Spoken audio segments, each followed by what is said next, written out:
kembali di Kompas Petang, Saudara. Polisi telah menetapkan Kasat Pol PP Makassar bersama 4 orang lainnya sebagai tersangka kasus pembunuhan berencana seorang pegawai Dinas Perhubungan Kota Makassar. Polisi mengatakan kasus ini sudah direncanakan sejak tahun 2020. Salah satu pelaku dan dalang dari pembunuhan ini adalah Kasat Pol PP Makassar, Muhammad Iqbal Asnan. Iqbal terancam hukuman pidana mati atau penjara seumur hidup atau penjara 20 tahun. Sementara 4 pelaku lain berperan sebagai eksekutor. Kapolres Makassar mengatakan pembunuhan ini telah direncanakan sejak 2 tahun lalu namun baru terlaksana tahun ini. Yang sangat menarik bagi kita adalah motif daripada peristiwa ini. Ya, saya ulangi, yang paling menarik adalah motif dari peristiwa ini. Kenapa peristiwa ini bisa terjadi? Rupanya setelah kita lakukan penyelidikan, ini didasari atau dimotivasi oleh asmara. Polisi pun menyita beberapa barang bukti seperti kendaraan pelaku hingga senjata api yang digunakan untuk membunuh korban. Ada juga uang tunai yang merupakan uang milik pelaku yang diberikan kepada eksekutor pembunuhan ini.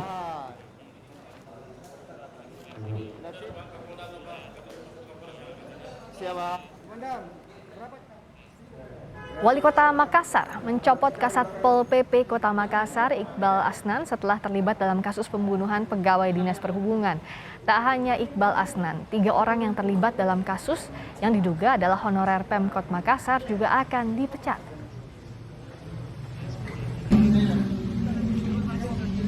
Sebentar saya tanda tangani pemberhentian sementara dan mengangkat saudara Yasir sebagai PLT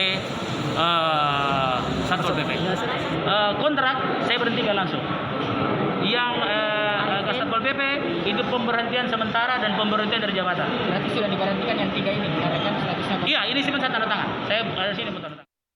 Untuk mengetahui lebih lengkap kasus penembakan petugas Dishub Makassar, saat ini kami sudah bersama dengan Kapolres Tabes Makassar, Kombes Budi Haryanto. Selamat sore, Pak Kapolres.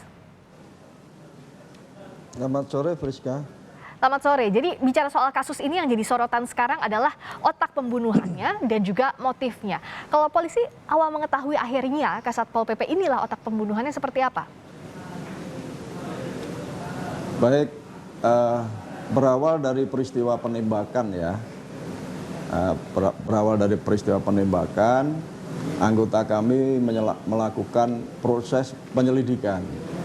Tentunya dari proses penyelidikan itu kita menemukan beberapa alat bukti sehingga kita bisa mengkonstruksikan pidananya dan mengkonstruksikan jalan ceritanya. Ternyata motif daripada pembunuhan dengan cara menembak itu didasari oleh cinta segitiga antara pelaku dan korban. Nah, tentunya si pelaku ini merasa cemburu karena apa yang dicintai, dicintai juga oleh si korban. Oh, Pak Kapolres, tadi motifnya adalah cinta segitiga. Artinya memang pelaku dengan korban ini saling kenal, begitu? Betul, korban dengan pelaku saling kenal. Nah, apa yang membuat kalau dari keterangan pelaku hingga saat ini, Pak Kapolres, apa yang membuat rasa cemburu ini akibat cinta segitiga bisa membuat tersangka gelap mata sampai nekat bahkan merencanakan pembunuhan? Hasil pemeriksaan kami disampaikan bahwa korban ini bisa menjadi petugas Dishub itu karena si tersangka. Oh. Nah, karena dibantu tersangka, nah di perjalanan waktu apa yang dicintai oleh si tersangka ini juga dicintai juga sama si korban. Nah, dari peristiwa tersebut, si tersangka sudah beberapa kali mengingatkan, bahkan mengancam untuk berhenti mencintai apa yang dicintai oleh tersangka. Nah, namun rupanya si korban ini tidak mendengar dan tidak memperdulikan sehingga muncul ide untuk menghabisi nyawa daripada si korban. Oke, ide ini bahkan sudah 2 tahun lalu ya Pak Kapolres? Betul, rencana pembunuhan ini sudah direncanakan 2 tahun yang lalu. Itu berdasarkan keterangan saksi-saksi yang sudah kita ambil keterangannya. Dan eksekutor ini juga apakah dikenal oleh tersangka ini?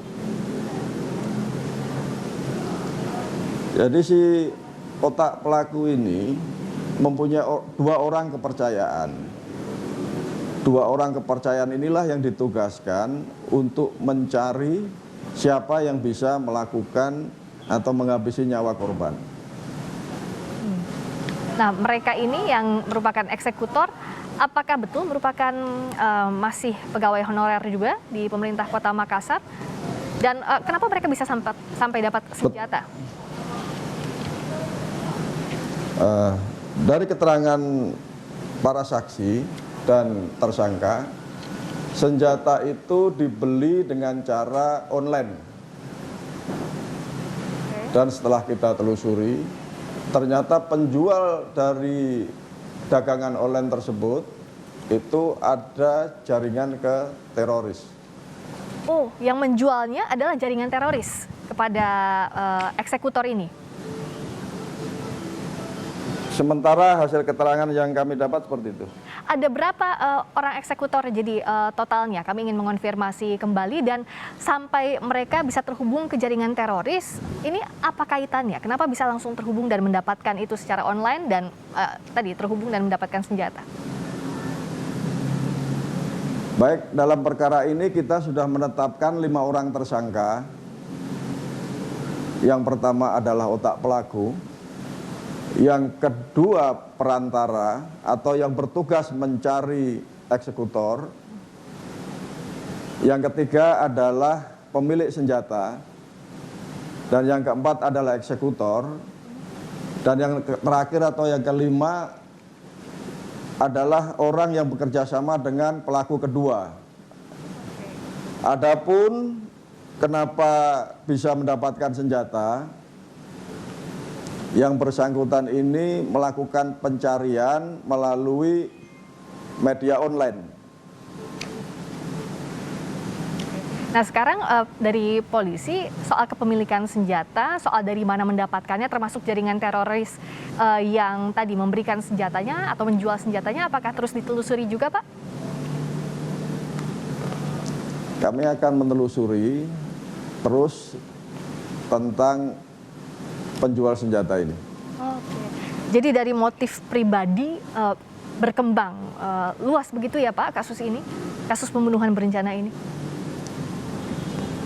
Nah, Iya, kira-kira begitu. ya, bicara soal kasus ini juga, kalau bicara soal kasus pembunuhan berencana kan biasanya apalagi ada jeda 2 tahun, adakah kalau dari keterangan tersangka ini mengurungkan niatnya, atau justru dari awal sampai sekarang tersangka sudah bulat niatnya untuk membunuh korban? Ini hal yang cukup menarik, Mbak, bahwa sampai sekarang otak pelaku ini tidak mau mengakui perbuatannya. Oh. Namun polisi bekerja bukan karena pengakuan seorang tersangka. Nah, tapi kita yakini dari keterangan saksi dan tersangka lainnya serta alat bukti yang lain, kita meyakini bahwa otak pelaku adalah mantan Kasat Pol PP. Oke. Jadi tersangka masih tidak mengakui, tapi pasal yang disangkakannya pembunuhan berencana 5 orang ini terakhir, Pak. Betul, betul, Bu. Baik. Terima kasih Pak Kapolres Tabes Makassar, Kombes Budi Haryanto telah berbagi informasi di Kompas Petang. Selamat sore.